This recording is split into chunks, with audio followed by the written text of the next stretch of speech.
Hello అండి. ఈరోజు మనం యద్భావం తద్భవతి అనే టాపిక్ మాట్లాడుకుందాం. యద్భావం తద్భవతి అంటే మనం ఎలా భావిస్తామో అలానే అవుతుంది. మీరు ఎప్పుడు నేను బలహీనుడిని అనుకుంటే మీ చర్యలు కూడా అలాగే ఉంటాయి.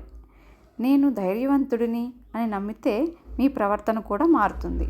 మన భావాలే మన ఆలోచనలు, మన ఆలోచనలే మన మాటలు, మన మాటలే మన చర్యలు, మన చర్యలే మన జీవితాన్ని నిర్మిస్తాయి. అందుకే ప్రతిరోజు ఉదయం లేవగానే మంచి భావాలతో రోజును ప్రారంభిద్దాం. కృతజ్ఞతతో ఉందాం, ప్రేమను పంచుదాం. మీరు ప్రపంచాన్ని చూసే విధానం మారితే ప్రపంచం కూడా మిమ్మల్ని చూసే విధానం మారుస్తుంది. ఏమంటారు? Thank you.